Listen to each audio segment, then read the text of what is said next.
Salut sur vous. En quête de patrimoine, découvrons notre histoire. La vie des saints. 13 janvier, nous fêtons Sainte Véronique de Milan. Véronique naquit au village de Binasco, peu éloigné de Milan. Ses parents étaient de pauvres paysans, les plus laborieux et les plus sobres de la contrée. Ils portaient si loin l'horreur de la fraude que quand le père de Véronique avait quelque chose à vendre, il en découvrait franchement les défauts afin de ne tromper personne. Véronique passa son enfance et sa jeunesse à travailler avec ses parents dans les champs.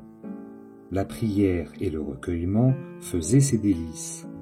Elle écoutait attentivement les instructions familières que l'on a coutume de faire aux enfants et le Saint-Esprit lui en donnait l'intelligence. Poussée par un ardent désir d'entrer chez les sœurs Augustines de Sainte-Marthe de Milan, elle employa une partie de ses nuits à apprendre à lire et à écrire. Elle y réussit sans le secours d'aucun maître. Qu'on juge des difficultés qu'elle eut à surmonter. Un jour, que la lenteur de ses progrès l'avait jetée dans un grand découragement, la Sainte Vierge, qu'elle avait toujours honorée avec une dévotion particulière, la consola dans une vision. « Bannissez cette inquiétude, lui dit-elle, il suffit que vous connaissiez 3 lettres.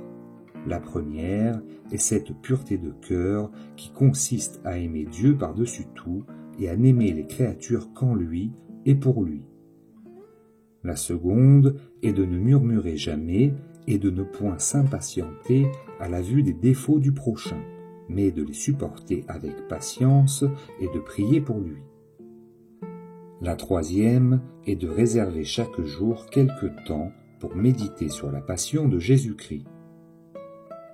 Admise dans le monastère de Sainte-Marthe, elle y vécut dans l'obéissance, la prière, le silence et les larmes. Elle eut plusieurs fois des ravissements, des extases, des révélations. Une maladie de langueur l'emporta à l'âge de 52 ans, 1497. Son nom a été inséré parmi ceux des saints de ce jour dans le martyrologe romain que Benoît XIV publia en 1749.